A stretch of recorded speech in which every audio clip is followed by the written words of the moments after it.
So, dear friends, we had a very interesting find about starting from the east. We looked at from Japan onwards. We came up to Russia, having covered Mongolia, China, Thailand, Indonesia, where all these places we found the footprint of the Indic civilization in a very unmistakable manner. It was very lovely to watch and understand about Radha and Krishna, and also about other gods like Bhog and Rod, and these guys are actually called Rod Novers in Russia, and they are the ones trying to find their ancient roots. And uh,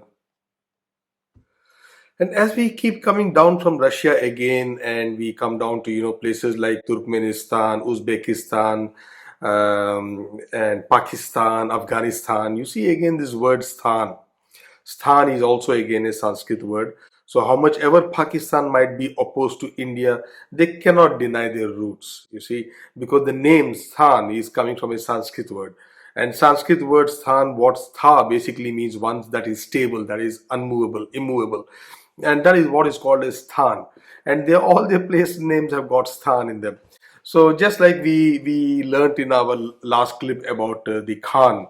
Khan is not an Arabic root word. Basically, it is a Sanskrit root word. Just like Ishq, you might be surprised to know the very chaste Urdu people will talk of Ishq and all those things. Ishq means love, but Ishq essentially comes from a Sanskrit word like Isht. Like you must be used to Isht Devata. It is from there that Ishq comes, because the root word for love in Arabic is haba, like in marhaba.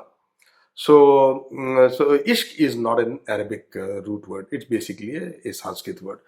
So as we go on these countries and we move on to Armenia, Armenia was in its time called Hayastan before Armenia. Hayastan means the place for horses. And since our Vedic times, Hayastan has been mentioned as a place that is very, very popular for horses, some very fantastic breeds, and they were fantastic horse trainers. Even the Mitanni kingdom, somewhere in the 15th, 16th century BC, had been known for elaborate horse training manuals and all. And Hayastan or Armenia even has got their solar deity. I mean, Armenia is one of the countries which got Christianized the earliest compared to many other places. So they have some really very ancient Christian practices. But then prior to that, they had the Indic practices, because they had this solar deity which was called Vahan. Now, this whole thing as Vahan, which is like folks Vahan. Vahan basically is Vahan, which is again a Sanskrit term, the carrier. So the carrier of sunlight was Vahan, and they have those deities. They got Vishap Akars. Vishap Akars means Vishap is again your poisonous animal. So Vishapas were supposed to be some poisonous creatures in the sea. They believe that was cleared, and then it became Vishapakars.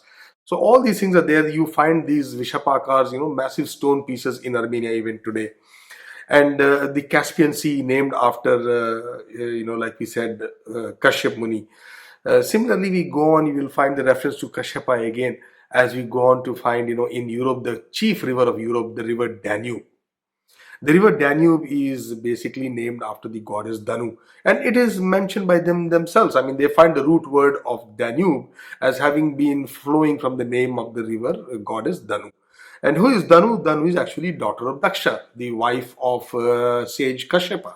So she is a goddess Danu in our Vedic lore, and that has traveled on. And the Irish people even considered themselves as Tuatha the Danu, means they are children of the mother goddess Danu. So you imagine these, how these influences and cultural understandings have spread. And Danube is a very long river. It on its banks you have about 11 countries that are on its banks, and a lot of these countries have got the influences from Sanskrit, and you can see that. Apart from them, there are also countries like Romania, Georgia, Croatia, huge Sanskritic influence and huge influence, either Indic or the Persian and Iranian influence going on there. For example, I was surprised when I was watching the FIFA football that the Croatian players had Hrvati, Hrvaiti on their t-shirts emblazoned. That's how they call themselves. And what does that mean? They are basically trying to refer to the river Saraswati, which in Avestan they replace S with H, so that's how it becomes Hrvati. Saraswati is that way, and they will themselves acknowledge it.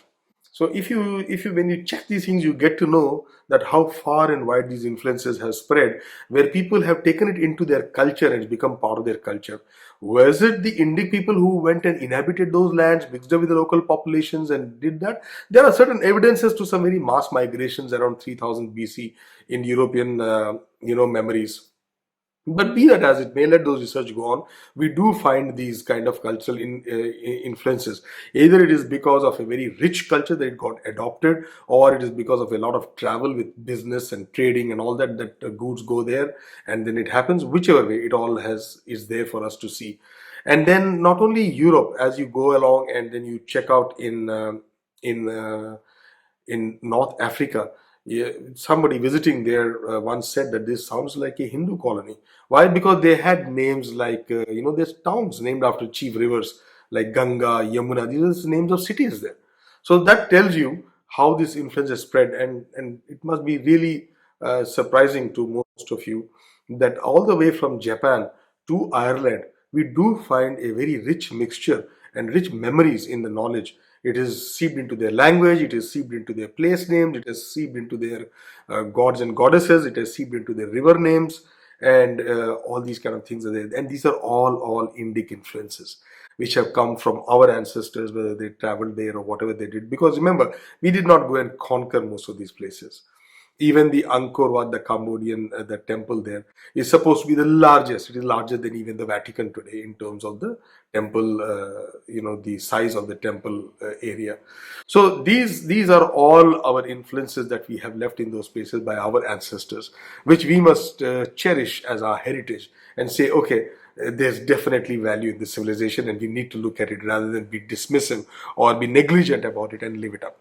So, my friends, I'm sure the previous clip and this one, which was essentially talking about a footprint, would urge you on to do some more research and do it on your own. You'll find a lot of interesting details.